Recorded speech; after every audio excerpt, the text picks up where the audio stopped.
welcome to another episode of Stuck in My Mind podcast. I am your host, WIZE, and my next guest is the entrepreneur's entrepreneur, a master storyteller who built empires with grit, creativity, and unapologetic authenticity.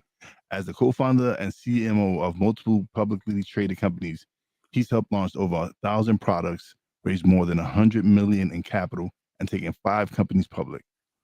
Welcome to the show, Jorge Olson. Hello, thank you very much. Oh man, thank you for being a guest, man. I greatly appreciate it. You're so welcome. All right, so how did growing up in Tijuana shape your entrepreneurial mindset? Ooh, that's a good one because we didn't talk business at all when I was in Tijuana. I was a kid carrying buckets of water home, and in my house it was all art, philosophy, literature, all humanities. No business per se, although the foundations of what you need for a successful business were there. Kindness, compassion, honesty, hard work. They were all there. It's just that we were poor and we didn't have access to capital. Entrepreneurship was not a thing back then, especially not in Mexico. Only the rich had access to money, investments. Now it changed a little bit in Mexico, but not a whole lot. So what it shaped was the hunger. It's like a boxer, right? They say the boxers has to have to come from the hood. It's difficult to get a boxer from Bel Air, and I think that was the shaping. It was the hunger. Number one, from not having any money, not having running water or electricity, in going from there to having it where I lived required a lot of money because you had to pay for it. You had to pay for the infrastructure, not the government. So that was one. The other, the hunger for that. Then it was the challenge. Instead of looking at as something intimidating or fear, it was challenging. How can I get to that? The other thing was I do not accept my reality. I think that was a big one as well. I looked around, I looked at my house, and I said, this is not my house.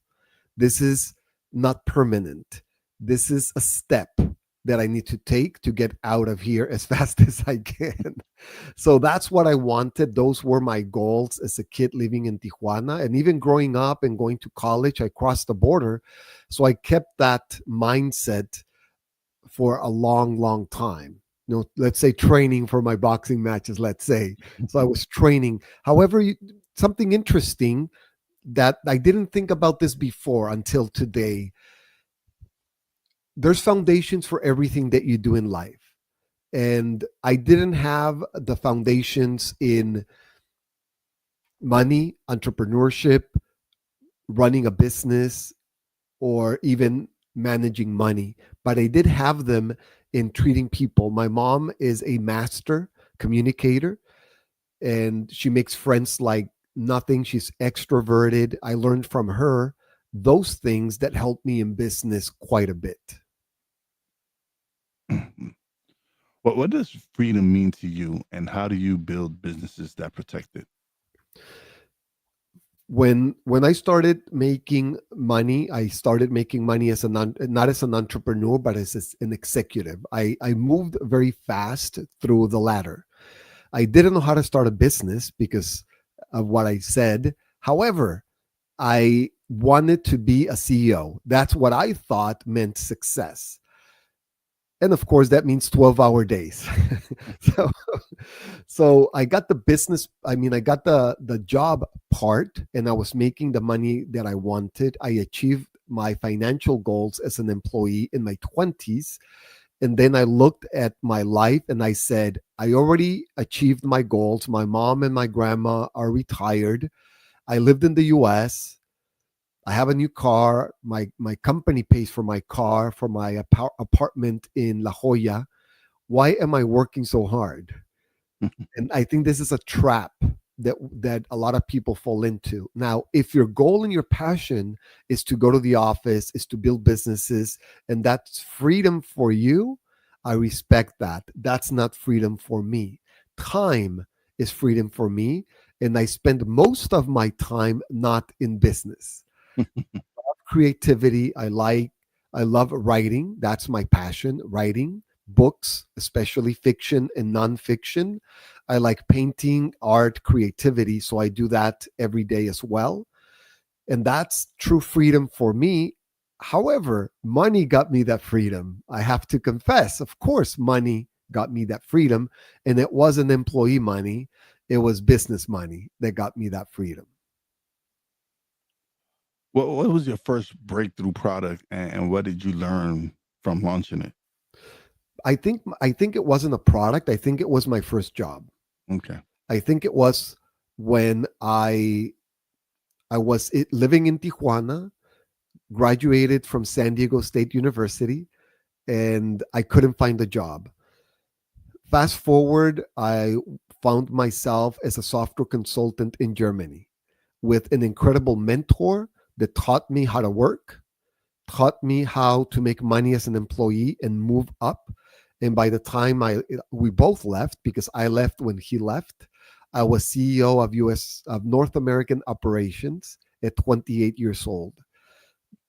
Getting hired to that company was my big break in life because I went from Tijuana, no running water, no electricity, to I retired my mom and my grandma in a month with my actually in 2 weeks with my first paycheck. So I felt the greatest high that I felt in my life when I sent half of my paycheck home. Oh, half of your paycheck home. Half. Wow. How did your traumatic brain injury change how you approach leadership and creativity? Yes, that was a big change. I have brain damage. I lost the ability to speak English, to drive, to travel. I couldn't get out of bed for 2 years. It was bad. The pain. I'm still in pain every day. I'm in pain now. I'm in pain no matter what. It just what level of pain I have at that particular moment.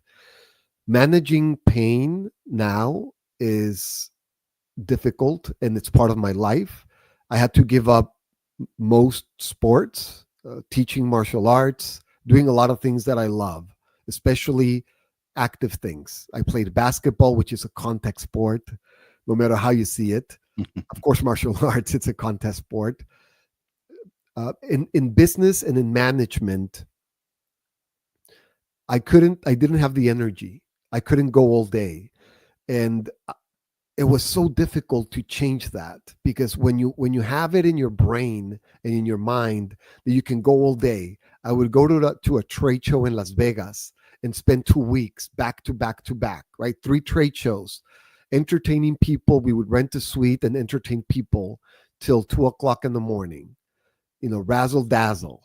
I was bartending, saying hello, telling stories, telling jokes, and then you have to get up at 6 to be on Zoom meetings with investment bankers from New York, and then get at the show at 8, on your feet all day, like and like nothing, like nothing.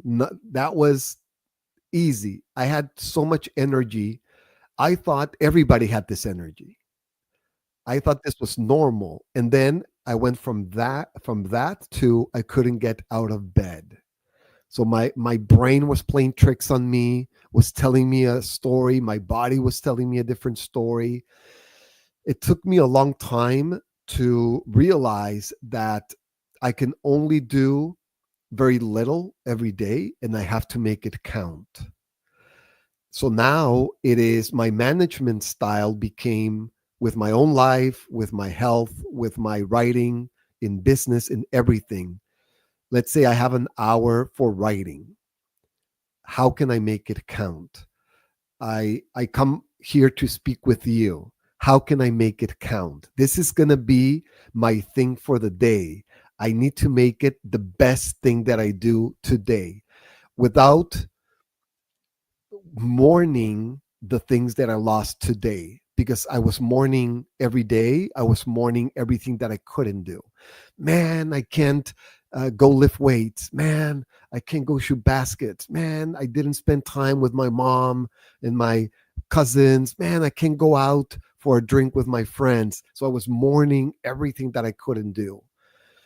and that's not healthy. So I had to change that to, wow, I went into a podcast, it was fantastic. I hope one person can get inspiration. For example, right now that we're talking about brain damage and traumatic brain injuries, I hope there's one listener out there that is going through this and says, oh my God, I'm not the only one. I'm not alone. All of these weird things that are happening in my brain. Now there's somebody who understands and they can live their life with it. So I can do the same. So that's my win for today.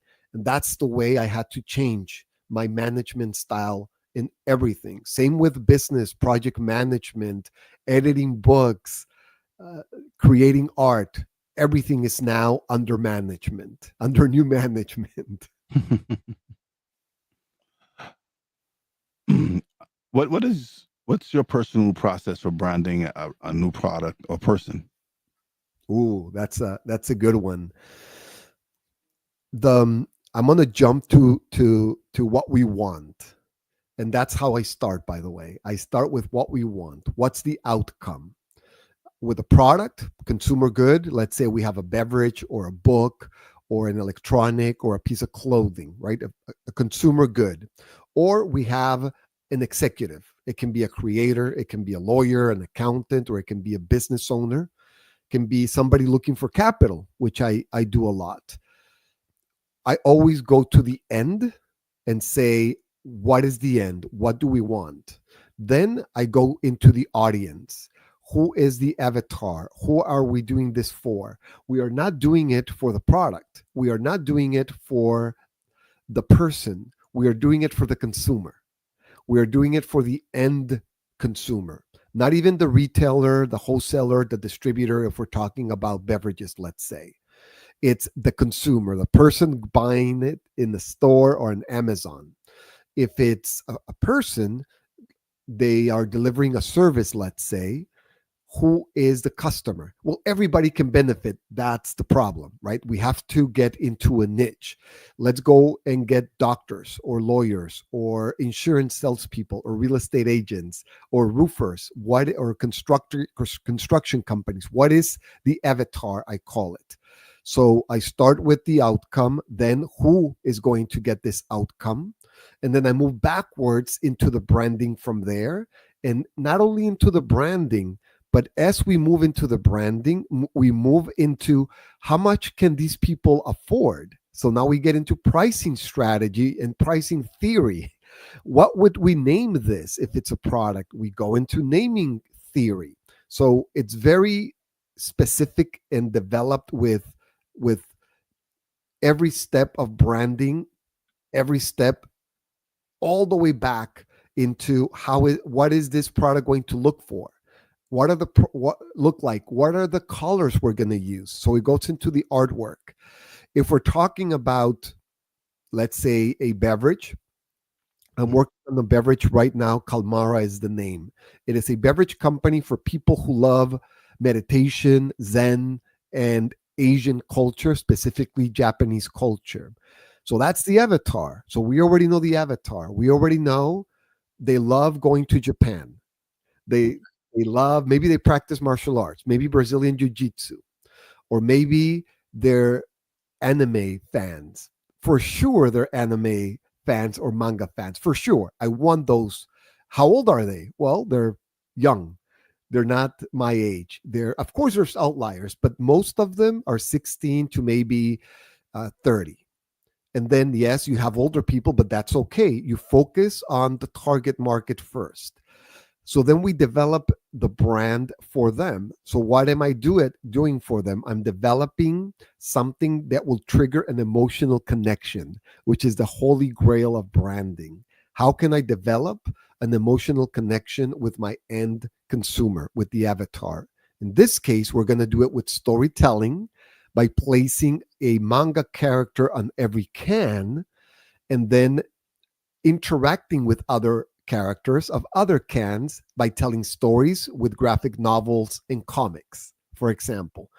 Then it will be engaging with the consumer. So we have the feedback, immediate feedback, and we say, do some fan art for us if you like drawing, and we're going to do a contest. Do some videos, some dress up, dress as your favorite character from our manga comics, and we're going to do contest, maybe a trip to Japan, or a swag, a t-shirt, or a Japanese inspired hoodie, or maybe a katana, right, if the insurance company allows it. So that would be how we develop an emotional connection, where they're not just consuming this product, they're telling your friends, you're playing, you're dressing like the characters. Maybe we go to the comic conventions and we interact with the consumers, and they come dressed as their favorite character, and we give them swag and prices and take pictures with them, upload them to social media. So this is how we would develop a brand for a beverage, for this particular beverage company, Calmara, who it comes out in about 3 months. If it's a person, how can we tell your story as a hero's journey? It's always the same. It's easy. It's a formula. All of your listeners can use it. I've done a lot of personal branding projects, and I always recommend to start with the book. It's intimidating, but it's not difficult. I've done it a lot of times. So when you have somebody holding your hand, it becomes very easy, because I can interview you, and by the end of the interview, you have a manuscript. If you know how to write in a hero's journey, it just so happens that I write fiction and I edit, so I'm an editor as well. And I spent 20 years, more than 20 years, because I started at 12 writing, but in Spanish, and then 20 years in English, no, 25 years in English. Okay. I've published 15 books, Wow. then for other people doing this process. And I'm writing now a lot of fiction, novels, fiction, science fiction, fantasy. And there's a formula, and it's something like this. You are the hero in the hero's journey that becomes the teacher, because in the hero's journey you need a mentor. It's a wizard, it's a teacher, it's a master Jedi, whatever you want to call it, depending if you have Harry Potter, or if you have Merlin, and Arthur, or if you have Luke Skywalker. It's the same story. All of them, it's this How to Train Your Dragon, whatever you're using, it's always the same story. You have a protagonist and you have a mentor. This is the mistake. When you think you're always going to be the hero, that's the mistake. Your customer is the hero, right? This Yeah. is very important. Your customer is the hero. You start as the hero for empathy. Mhm. Empathize with your customer who is suffering, who has a problem that you will solve when you become the mage. So in your hero's journey, you become the mage. How? With all of the struggles, whatever the alcoholism, divorce, your kids left the house for a year, you got fired from your job. We all have something in our life. Yeah. A death in your family, a disease, a traumatic brain injury, uh, Yeah. uh, growing up with no money, you name it. Focus on mistakes. People tell me, do I have to talk about my mistakes? That's all of what we're going to talk about, Yeah. because storytelling, if there's no drama, there's no story. And as we evolved, you become the mage because you are learning from all of these mistakes. And Yeah. then tell your customer, you will save I will save you from making all of these mistakes and spending all this money, because I became the mage now. And if they see you as the mage, they will come sign your contract, they will not negotiate anything, and they will pay you up front. And Mhm. that's a dream for when you're doing personal branding. What role does storytelling play in raising capital effectively for a startup? Yes, in raising capital, just like anything else that you do, it's all about the story. Yes, they say, show me the financials, do this and that. Yes, they want to check the box. But really, if they don't buy the story, they will not invest. You also have to consider your target market. Let's go back to your avatar. Who is investing in your company? Are you going to be a publicly traded company where I have a company with 50,000 investors, for example. One of my publicly traded companies has 50,000 investors, and it's hard because if you have 500 that are angry at you, that's a lot of people that are angry at you. However, in the big scheme of things, it's not, because you have 50,000 investors. So who are you going for? Are you going for venture capital, big firms, angel investors? Are you going after your neighbors and your friends and your family? Are you going through networking events and getting funding that way? Or are you hitting a specific geography, lawyers or real estate agents or real estate investors or doctors? All of those are different. Once you have your avatar, you have to craft your story. I recommend that whoever you're solving the problem for would be your perfect investor, for starters, or whoever can distribute it, or whoever can sell it. So it's who is benefiting from your solution economically or with the solution itself. If you have a medicine, who will use this medicine, even if it's over the counter for cough or for something like that? Who will benefit? Go after them, or the distributor or the retailer. And then to your question of storytelling, when I've done a lot of pitches and I've sent 5 companies public, and I've done, I don't know how many pitches, maybe 100 pitches. But I used to do consulting for investors. So investors would call me in the beverage industry, in fast moving consumer goods, and for investing in Mexico.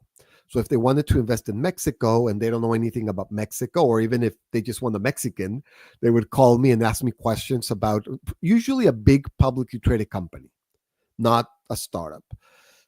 And I found out what they're looking for because that's what they would ask me. So I have a little bit of inside knowledge because they told me I'm thinking of investing in this company. This is what I think of asking them, right?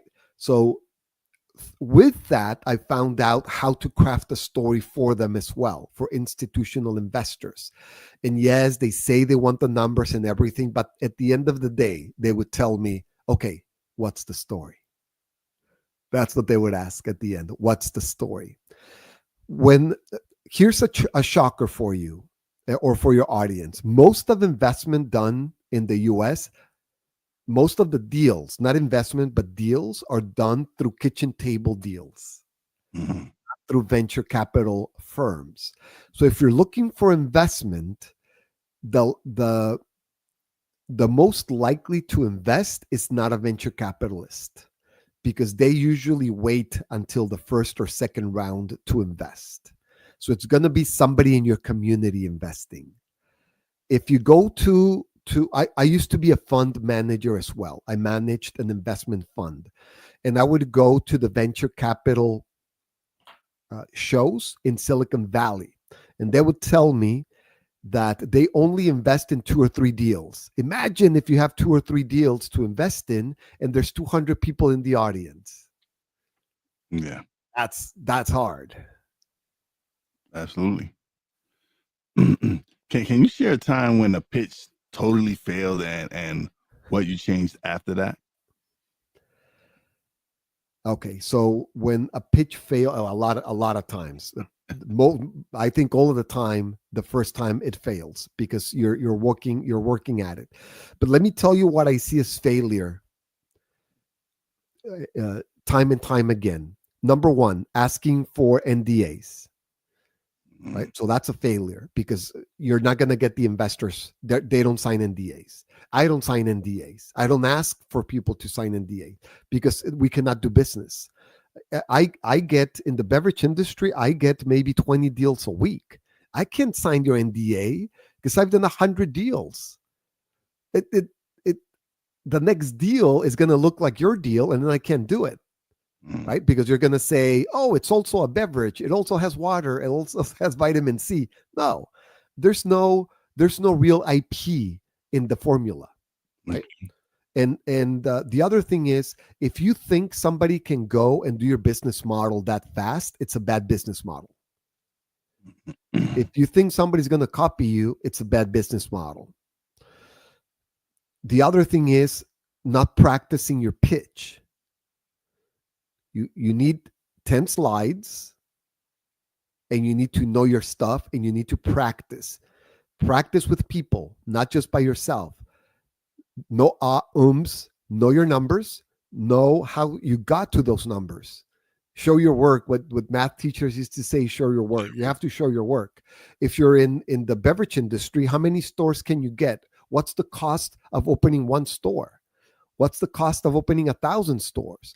Don't say I'm going to capture 1% of the market. That's also a red flag for investors. Never say, oh, my niche is $50 billion. If I only capture 1%, we're all going to be millionaires. Okay, what's 1% look like? How many employees? Yeah. What's your supply chain like? Right? If you knew that, you wouldn't tell me I need 1%. You will tell me the exact numbers that you're going to sell at every stage of the operation. And that's what you need to know. That's number one. Number two is your valuation and where you are as a company. I also do software. I started my career in software, and I do some software, AI right now specifically. And what I'm working with one AI company that we're looking for funding, and this we're looking for institutional, so not mom and pop. We're looking for, this is a solution for Boeing and Airbus and big companies in the aerospace. So we're looking for those companies to invest. So we need somebody inside and somebody who knows the software, the numbers, the supply chain. All of this is before they pitch. So, for example, before we came on, I got a text from them that said we're gonna do a whole week of work, and then we're gonna do a whole week of testing our pitch on Saturday, 8 hours. So if you think you're practicing with 20 minutes, these guys are doing 8 hours to get it right. And so when they come to me, I already know they're ready for prime time. And usually when people come to me, they think they're ready and they're not ready. So those are red flags. And you should know your numbers. You should have a terrific story. Awesome. How do you maintain clarity and focus while managing multiple ventures?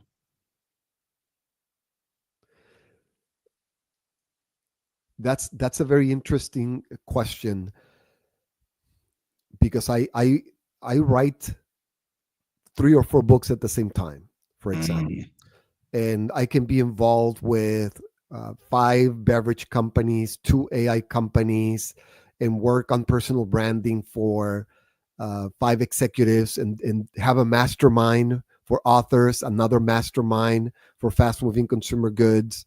That's how my brain works, and that's what makes my brain happy. When I had my traumatic brain injury, for example, that was out of control. I had what I can describe as 1,000 roulettes running in my head all at the same time, just going and going and going, never stopping. So that's the bad part. The good part is that it's a lot of fun to have all of these projects. And the way I keep them in my mind is with creativity. I see all of them as creative projects, and they're fun because I'm using my creativity with them. When it becomes only about the numbers, it's not fun for me. I need the creativity part with all of them. So I get involved with packaging, I get involved with art direction, I get involved with all of that because that's my favorite thing to do. And I've learned to have a very organized mind as well, where I can put them in drawers and open them when I need them, close them, even if it's 5 minutes or 10 minutes. So it's practice. What are some of the biggest branding mistakes you see new entrepreneurs make? Ooh, I like that one. The biggest branding mistakes entrepreneurs make are copying Fortune or global companies. That's for sure number one. I want to be like Nike. I want to, oh, this is one I hear once a day. I want to be like Apple. I hear it once a day, right? I want to be like Apple. I think the right thing to do is I want to be like Apple when they were a startup. That's the right attitude. That's not a mistake. If you say I want to be like Apple when they're $1 billion company, okay, how much money do they spend to be like Apple? So be like Apple when they had $100. Be like Apple when they were scavenging for parts. That's the way you need to think. Be like that beverage company when they had $1,000 and they were knocking on doors. Please, please, please try my product for free. I'll leave this with you at the convenience store on consignment, and I'll come back in a week because I can't sell a single case. Be like that beverage company when they were doing that. That's the number one mistake. And it's also a mistake that we get from school, because in school, those are the case studies that we learn because they're easily available. They're publicly traded companies. They publish this. You get them at you can read it at Inc. magazine. Yes, but you need the startup version. You need to go and fetch the entrepreneur of Dell when he was selling from his dorm room, and how he created culture when he was putting the computers together in his room with no money. Pre-order, pay 50% so I can go buy the parts. Learn from that, copy that, not I want to be like Dell now. Right? So I think that's the number one mistake. What's your daily routine look like now compared to when you first started out? A lot of my routine is aimed or managed or limited by my pain and by my brain damage. So before, my routine was a lot of sports. I trained 3 to 4 hours per day. I was addicted to exercise, lifting weights, swimming, martial arts. I was teaching martial arts, so that was hours per day, right? A couple of hours per day. And then swimming, basketball, all of that. Writing, I wrote 1,000 words a day before my accident. And that's a lot in the writing world. I've written millions of words. Now I want to do things that count. I have a very strict diet, again, because of my injuries. I have to do a lot of physical therapy, which is not the heavy duty exercise that I did before. It's very focused because besides my brain damage, I have torn shoulders and knees. I already had neck surgery. So I have to work a lot on my shoulders, not to be in the operating room. I have to work a lot on my knees, which means my quads, and a lot of my shoulders, which means a lot of pull-ups, and things like that. Lateral raises, scapula, a lot of scapula work. So a lot of physical therapy, a lot of doctor's visits. I was getting, let me see, like maybe 30 injections per week. I'm getting maybe 30 a month right now, but if I'm going through a lot of pain, I have to have like 30 injections per week just to function in society. And what I like to do is I read a lot. So I have to do it with audiobooks because I can't see very well after my accident. So I do a lot of audiobooks, hours per day, a lot of maybe an hour, 2 hours of physical therapy per day.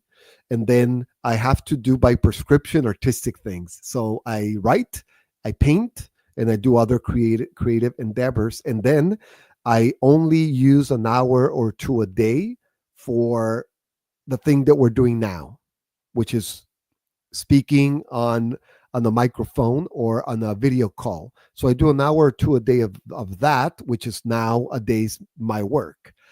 and that can be with partners, with clients, etc. How do you balance creativity and execution in your companies? um, Creativity and execution. I think it's very difficult to execute, especially for artists. Let's take the writing. I have a saying. It's not, and it's the saying I use for me also, not just for other people. It starts with me.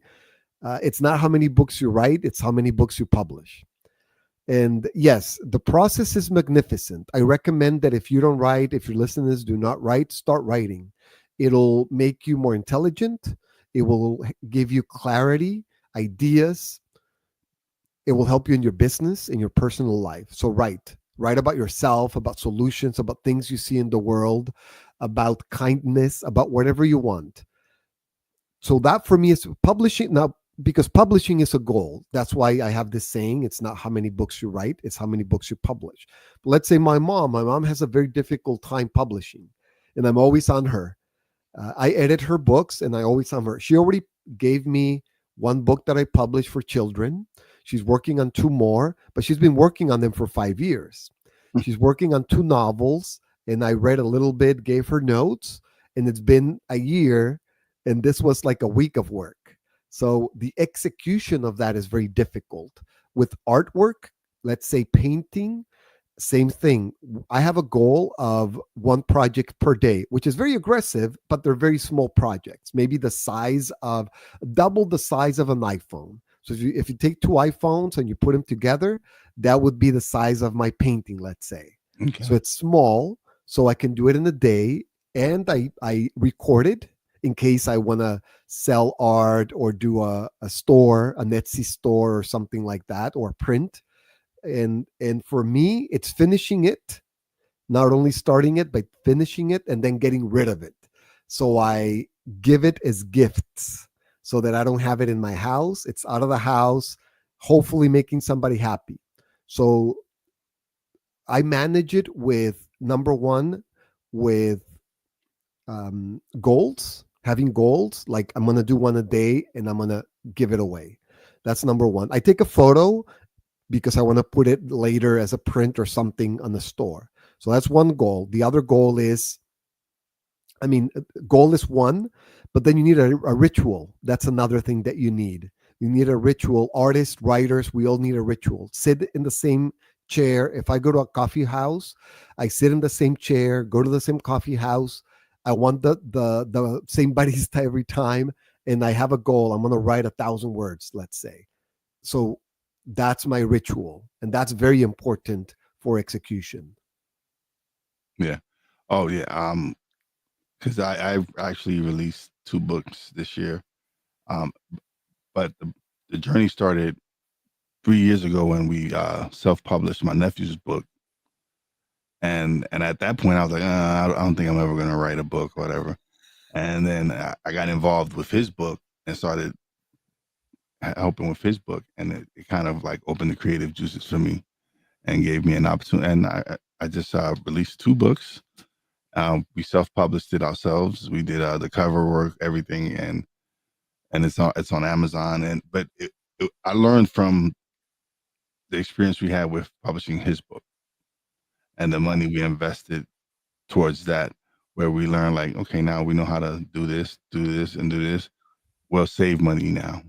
Now we're like, okay, we can save money on this because now we don't have to spend what we had to spend there, because now we have tools to help us with editing, help us with spell checks and all this different stuff. Where it's good, yes, to have someone, an editor, proofread and everything, but let's be honest, it's not cheap.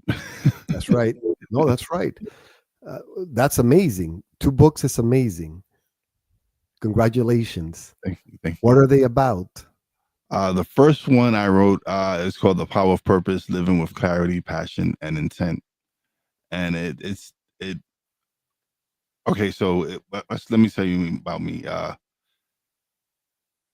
And in 2008, I lost my first wife in a car accident, and I was spiraling out of control. I was very self-destructive, self-medicating, drinking, and after that, it was just like the following year, I reunited with my father after not being with him after 28 years. Right, I go to Puerto Rico to go see him.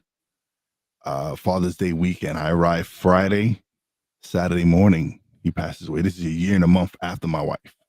Oh my God. And Oh then my God. it was just I buried two brothers, my uncle, my aunt, all this within 6 years, and I was lost. I was angry with God because I was like, why me? Why is all this happening to me? And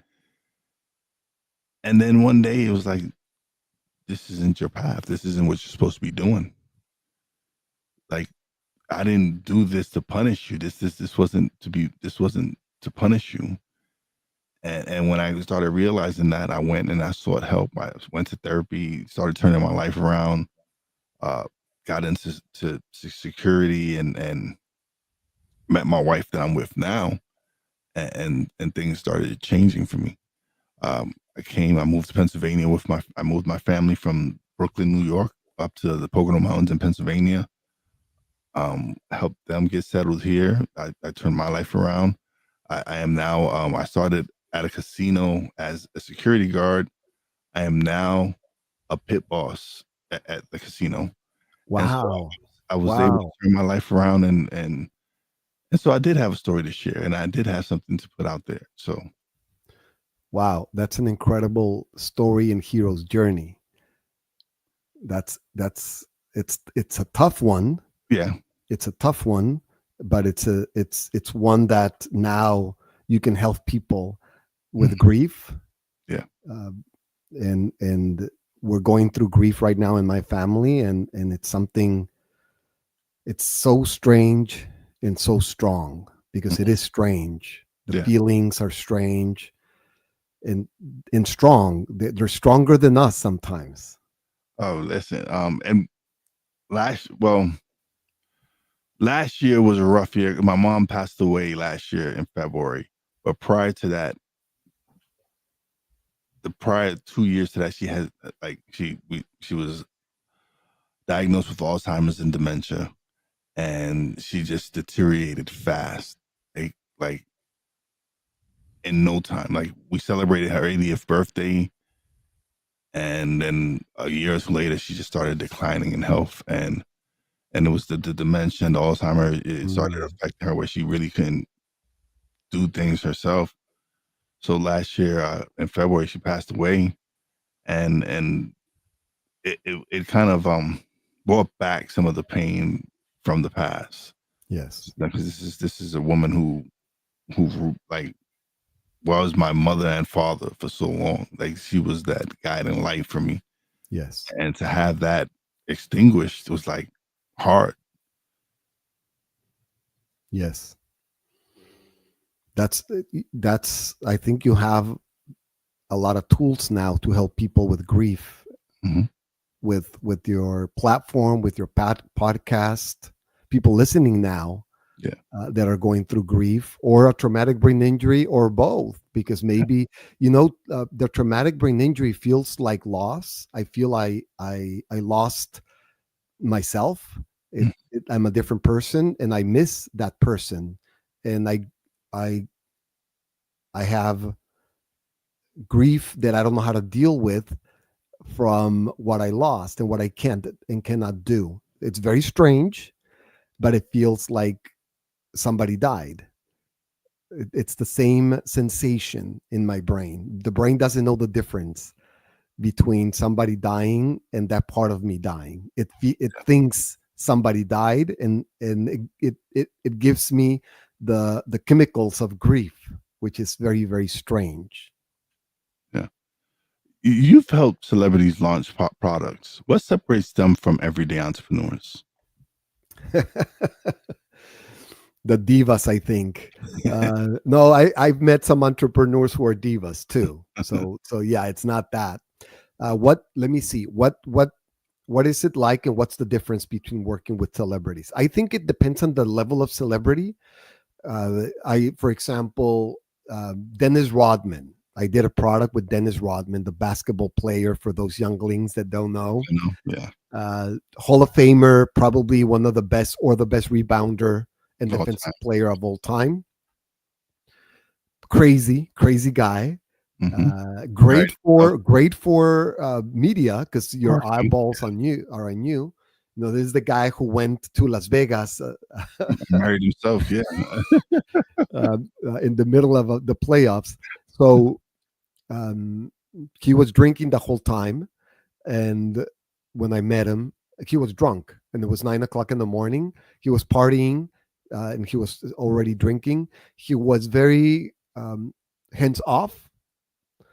He was dressed like Dennis Rodman, you know, leather, all leather, leather vest, nothing underneath, you know, earrings and tattoos and orange hair, I believe. So he was, he had his personality, Yeah. his right, and it was very easy. It was very easy because he says, "Hey, I know how to play basketball. You know how to do beverages. You know branding. I know basketball." He says, "I know how to brand a basketball player. I don't know uh, how to brand a beverage." So that was easy. I did a project with. Um, I helped on projects with other basketball players, Carmelo Anthony, and other players as well. But I dealt with their um, representatives and not with them. With Dennis Rodman, I met in person.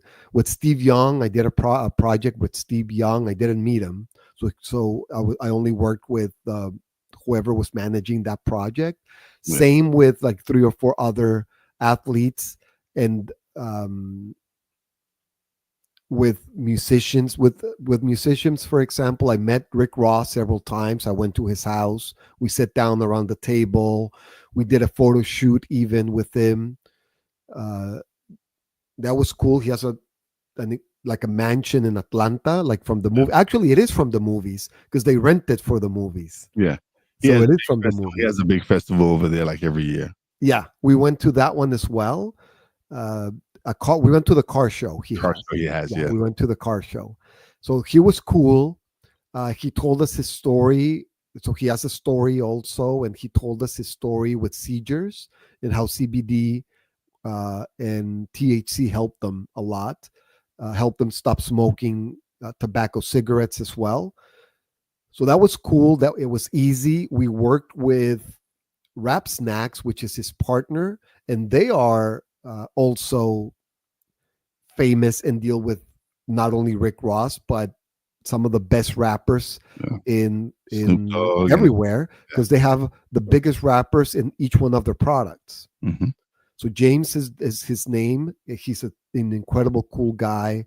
I did a podcast with him as well, and with James, and he even took us to one of his production facilities for the. I'm a potato chip addict, so I'm like, "Are we gonna eat some potato chips?" He's like, "All you can eat." I'm in. So we went to his factory, and there were like 30 trucks lined up that were gonna leave because he just got into Walmart at that time. Okay. And if you're not familiar, if listeners are not familiar with Rap Snacks, they have a wrapper in every single flavor, not like a fourth tier rapper like Oh, Snoop Dogg, one of them, yeah. yeah, every rapper, like if right, like every rapper. Mm-hmm. So I met a few. Oh, and he has a yearly festival as well, and I went there, so I met all of his partners, which are producers. Like we had like 30 bodyguards there, just so you can get an idea. So that was cool. Let me see. Snoop Dogg is super chill, of course. I met him. I didn't talk business with him, but he, I worked with his CEO, and that was very, very professional. I was the art director, brand manager. I produced like 50 SKUs for him. So a lot. That was the most I've done for one product or for one person, like 50. It was very easy, the project management flow, because usually with other clients to do 4, it could take a year. And he wanted 50 like in 3 months. Wow. So my staff was working like 14-hour days to get all the products done, but the workflow was very fast. Fast approval or fast changes. Change this, change that. Boom. Next day. Not a week, not 2 weeks to hear back. No, next day. Like almost texting. Do this, cool, do that. Let's meet in person. These changes. I smoked this and this was very good. This way, I didn't like the taste. I didn't like we were doing papers. We were doing cones. We were doing gummies. We were doing everything that you can imagine. So we even did the gummies are um, a house of a dog. Doghouse. Yeah. Yeah, for the dog pound. Okay. So that was cool. Like a Snoopy type house. Yeah. Yeah. So that was very cool with the bone. And so that was very fast and furious because we were doing so many products so fast. Yeah. It's not I work with rockers like from the 70s, like big hair, Yeah. and they went to the office, we took pictures, hands off, completely hands off. Like, what's the product, what's the flavor? They were there for the pictures. And again, they had bodyguards and the whole shebang. I met one of Snoop Dogg's kids because he was on the board of directors. Yeah. He had a bodyguard. He came to the office. Same thing, gave us his opinion, very professional, very down to business. We did what we needed to do. He left. Then Cheech and Chong, they were just funny the whole time. We spent maybe 4 hours with them. They were high, like a different level of high the whole time, but just joke like we were on the floor. And these guys are like the anti divas. We were sitting like we were in the back, somebody's backyard. I don't know who, right in the hood, because we drove to LA. So I don't know where we are. It's the hood, and they were sitting on the floor. On the floor, we were all sitting on the floor, and they were just like they were doing bits back and forth, just making us laugh. They can't help it. And then they had their famous lowrider car there in the studio. So when they get on the car, and we were doing papers for them, smoking papers, and I think gummies and other things for them. So once they had to turn it on, no second take. They had a full production team there. One take, one take, one take. They knew their lines, even though they were high. They knew their lines. Boom, boom. What's next? What's next? Now we're going to do a beverage. Now we're going to do a gummy. Now we're going to do a paper. Now we're going to do a t-shirt. And then in between takes, just funny, funny, funny. But this is the best thing. They finished. We're done. And they go, we don't have a ride. Can somebody take us home? just like, that was cool. Oh man. This has been wonderful. This has been great. Thank you for being such a wonderful guest. But before we leave, right, I'm gonna give you some time to plug away and let everybody know where they can find you. But what do you hope your legacy is for the next generation of entrepreneurs? That's a great question, and it worries me. That worries me, and I want to leave a legacy. I think for me, it's going to be my books because they're immortal. Yes, I have videos and I record a lot of videos and audios and things like that. But with the books, the ideas are thought of, organized, and expanded. So I hope I can have inspiration for entrepreneurs especially minorities in the US and Mexico, because those are my countries. Those are the countries where I've lived. I write in Spanish as well. So I hope I can inspire entrepreneurs to change their life. I hope that's my legacy. That's my next goal, is to write my book in Spanish. You can translate them. Yeah, just translate them. You already have them. It's easy. Yeah. But thank you so much. But now we've come to the part of the show where you get the solo screen and you get to plug away and let everybody know where they can find you, check out the website, everything. Sure. To find me, you can go to www.jorgeolson.com. That's my name. JorgeOlson. And you can find me on LinkedIn and all of the social networks. I'm big on LinkedIn. So you can hit me there with an email if you have something urgent to tell me.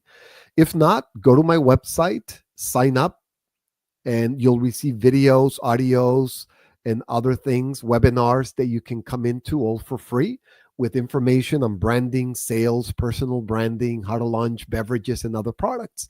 It's a lot of fun. It's always interactive, so you can ask questions in these settings. Thank you very much, and thank you for having me. It's been phenomenal. Thank you, man. I greatly appreciate you stopping by and sharing the stories and sharing your knowledge with us. I really do appreciate it. You're very welcome. But don't leave just yet. Let me close out Yeah, the show and we'll chat a little bit off the air. But thank you once again for being such a great guest. you got it. All right, everybody. Another great episode is in the books. If today's conversation moved you, challenged you, or lit a fire under you, don't keep it to yourself, please. Share this episode with someone who needs it. Subscribe, leave a review, and let's keep building a great community where truth, transformation, and purpose collide. Until next time, stay hungry, stay humble, and above all, stay real. It's your boy WIZE. Peace out.